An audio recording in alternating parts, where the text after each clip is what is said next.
What is up, UW fantasy football players, and welcome to our 12th podcast. We just finished week 11, which means we are winding down the home stretch here before the fantasy football playoffs for 2010, which should be extremely exciting. Before we go any further, you might notice that this is not Ryan. For those of you, well, you all know this person. This is the guy, Levi Marty, that has been behind the scenes, on the phone, on the email, checking everything, helping a lot of you out. He's finally decided to make an appearance here today because we fired Ryan after his last two projections. No, Ryan's actually sick yesterday and today. He's not feeling very good. He's a little under the weather. So if those of you guys that maybe watched the video, I destroyed him so bad in our 100-meter dash. Thank you all for your votes, by the way, that ever since then, he can't walk and he can't breathe, and his pride has been so hurt because not only did I destroy him, it was not a race, it was a statement. I beat him by a good 6 yards, so therefore he's a little nervous to come on camera with me. But Levi's here today. He's going to be helping us out. He's got a lot of good input for you, which actually he shared with me before we started. Unlike Ryan and I, who normally just come down here and I tell you to listen to him, and then he says stuff, I'm like, what? I don't even agree with that. Levi showed me his things. I think it's all really good advice, as it normally is from him. Very sound, very detailed, very thought out, as always. So what we're going to do today is two things. I'm going to kind of go through here in a minute, after he's finished some sit and starts, what I think the playoff projections look like. We're 2 weeks away, and I don't know if you guys were paying attention, but it could not have worked out any better the way the standings happened after this last week. Because what happened was the 7 teams that won, our 2 bottom teams, Jenny and Amy, both won. And our the other 5 teams at the top all won. So therefore, it made everybody, the 5 that were already going to go to the playoffs, all clinched. So we have a bunch of people that are clinched playoff spots, and it made the bottom 2 right into the conversation. So still, with 2 weeks to go, every single team is still eligible to make the playoffs, and it made everybody at that bottom really clump together for those last 2 spots, especially coming in. So I'm going to take a look at that in just a second after Levi starts to go through some of his sit and starts as we look into the next couple weeks, which are really important weeks, like I said, because everybody's still fighting for playoff position. So what do you have for us? And welcome, by the way, Levi, to the podcast. I appreciate the opportunity to be here, and I'm looking forward to sharing my thoughts with all of you guys. Most of these are just a little bit of like a preference for me. It's not necessarily like you absolutely should start this guy or you absolutely should sit him. I'll mention it if that should be the case. But a lot of you got to go big here. Go big, go home. But a lot Ryan of these sat here and told everybody Brent Selleck was going to score 20 points, and he was just firm about it. So have some confidence. We trust you. After what Ryan said, we trust anything you say completely. All right. Okay. First off, Spencer, I'm going to start with you. I would put Mike Williams of Seattle in this week if he's healthy. I'd put him in over Ocho Cinco.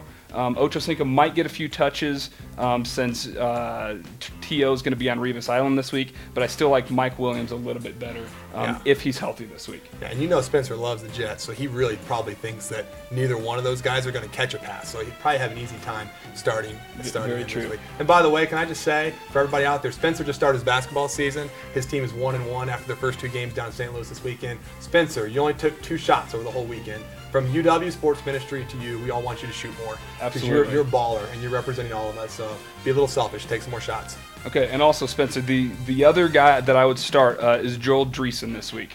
He's been putting up very, very good numbers. Owen Daniels doesn't look like he's going to be coming back, and Brett Favre throws so many interceptions that even though Shenko is one of his favorite guys, he's not really one of the best options on your team. What a disaster the Minnesota Vikings are. I know. I do have to say I'm very happy that prior to the season, I predicted that they would not make the playoffs. I made a little wager with Josh Zablosky, and right now that is going very, very well. Yes. You will be getting a dinner paid for it because there's no way that team is making the playoffs. They are awful. That is true. Okay.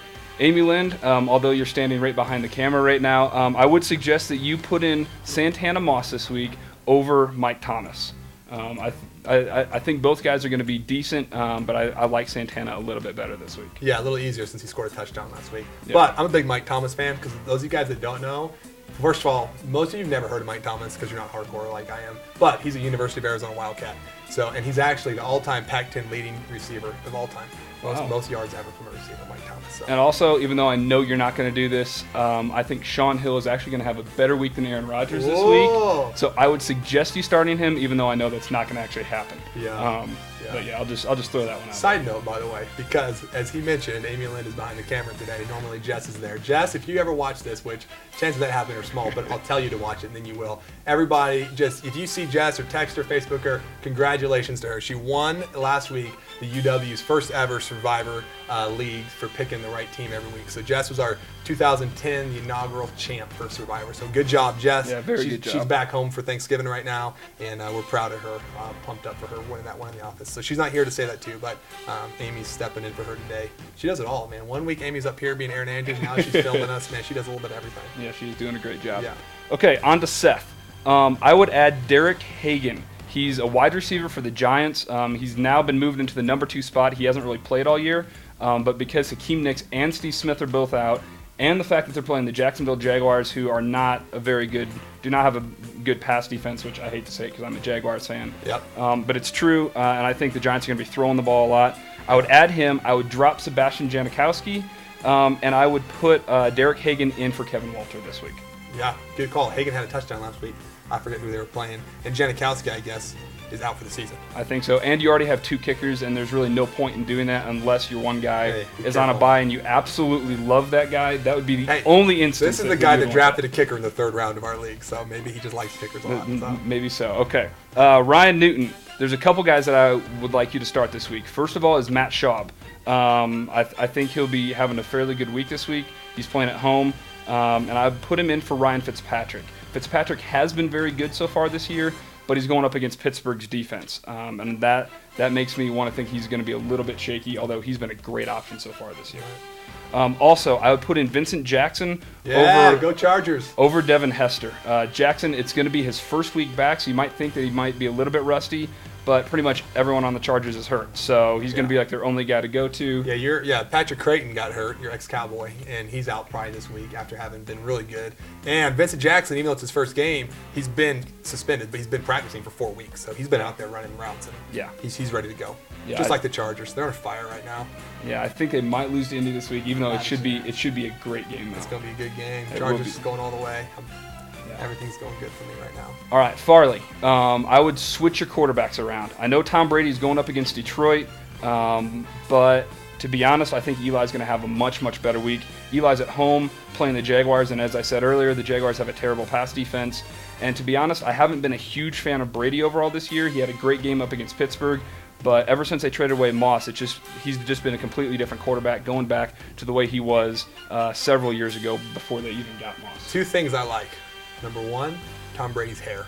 Guy just like flows in the wind and stuff. He just looks so awesome. Number 2, Farley. I like it when you go surprise your girl. And I heard a rumor that he showed up down there and he surprised you, Jenny. So apparently you two probably won't be watching this because who cares about fantasy football when you're so excited to see somebody you haven't seen in a long time. So I like that you did that. That's a smooth move there, Farley. Props for that. And Tom Brady, props for your free-flowing hair. Awesome. All right, and my last suggestion for roster moves sitting and starting, Tim. Start John Kitna over Jason Campbell. Always. Okay. Never, ever, ever, ever would I start Jason Campbell ever again. It's not even played. He got hurt or something. Yeah, and there's a chance that even though he still has a starting job, Gradkowski is probably going to be coming back. And John Kitna, man, that guy. John Kitna, I mean, he's playing at home. It's Thanksgiving. He just throws it around. Yeah. Love it. And he has great wide receivers, so definitely go with John Kitna. And also, I would start Nate Burleson over Jabbar Gaffney. Yeah, that's a good pickup. I had Burleson earlier in the year, and I dropped him. I knew he'd be pretty decent, and now he's had a touchdown in 3 or 4 straight games. Yeah, and they're going up against New England's defense, they don't have a good secondary, and Detroit throws the ball all the time. They don't have a running game. All they do is throw the ball. So Burleson's going to get a few numbers. Yep. All right, here we go. Here's my playoff projections for you with 2 weeks to go. I've looked at the next 2 weeks, scheduled out, see who I think is going to win. Of course, I have myself win the next 2 weeks because the way this season has gone for me, what would change? By the way, sorry, Jocelyn, put you back on, broke your winning streak last night. I needed 6 points, and I ended up getting about 100,000 between my 2 running backs, Mike Tolbert and O'Shawn Marino. And I have myself win 2, finishing the number 1 seed. Mike Lieberneck, I have him winning his next 2 games as well. And Mike, he is just absolutely on fire. I don't want to see him. Hopefully somebody beats him for me before I have to run into him in the playoffs. Finishing the 2 seed. I got Ryan finishing 3. Vic's boys there, 3 seed. Farley, I got Farley, Soccer Daddy, finishing at the 4 spot. Alex and Zach at 5. Seth, I got you finishing the 6 seed. Kevin at the 7 seed. And then Amy Lind, I have her going 2-0 the next 2 weeks. I like both her weeks matchups a lot. And I have her sneaking into that 8th seed, which would then, the person I have kind of getting knocked out that's right there on that bubble would be Ryan Newton. He's the one that would be the one there. I have him going 0-2, even though I love you, Ryan. I got you going 0-2 the next week, which would put him on the outside looking in. So in honor of, since I did make that prediction 2 weeks ago that I thought Amy would make the playoffs even though she was in last place, we have traveled all the way here to Lambeau Field, sitting at the home of the Green Bay Packers, just to make sure that for her, in her honor, I think still, even though she's in last place right now, she could come all the way back and make the playoffs. Yeah. Ryan wanted me to give all of you his predictions as well, and the only thing that he has different is he has Ryan Newton making the playoffs instead of Kevin. And he's got the seating a little bit different too, right? Yeah, so he. Oh, no, he doesn't. Yeah, he's got the same. He's got so he has Ryan Newton in there as the 7th seed instead of Kevin. Yeah. And really, I actually Kevin, he lost another one this week. He did. It's crazy. His team is good. He put up, I think, close to 100 points this week, if not 100, and he still lost because Ryan had a great week. So Kevin's having all his good luck is kind of catching up to having some bad luck right now because he's got a good team, but he's struggling. And then when I went and I looked at the possible playoffs, I disagree with Sam just slightly on one thing. I actually have Farley beating Sam this week. Yeah, of course. And because of that makes Mike the number 1 seed, Sam the number 2, Farley the 3, and then Ryan the 4. Otherwise, I have the exact same thing. I also have Amy Lind sneaking into the playoffs. She's had a lot of bad luck this year. She has a solid team, but it's just play the wrong teams in the wrong weeks. And it's just like butter up Amy Lind. You think she's in the room with us right now. I mean out here on the field with us right now in Green Bay. Yeah, the biggest game this week is her against Alex and Zach. Yeah. The projected points for that is like 98-95. I mean, they both have really good matchups. I think that's going to be the game of the week for sure because that's the one that has the most playoff implications left in it still. So here we go. 2 weeks to go. Make sure you get your lineup set. Thursday, it's really important because it's not just one Thursday night game. This is Thanksgiving Day. There's 3 games this week on Thanksgiving, so a lot of players are going. So you got to make sure you get your lineup set because a lot of players will already be done. Sit or start them to get those lineups set before Thanksgiving, early morning. It'll be going all day, and then of course a lot of good games this weekend, highlighted by these Sunday night football games: Chargers versus Colts. Faith Hill will be singing. I've been waiting all day. That's going to be a great game, much better than the Monday night game. And when Faith Hill sings, it's going to be great. Awesome. I just love it when she sings that part. It fires me up. Yep, much better than the Monday night game. Worst Monday night game in history: Arizona versus San Francisco. Yeah, awful game. I think I picked San Francisco. I don't even remember who I picked. That's how bad the teams are. You lose 5 cool points if you watch that game on Monday night. So, all right, you guys have a good rest of your week. Happy Thanksgiving. Go run a turkey trot near you. Stay in shape, and we'll talk to you guys soon. Later. See ya.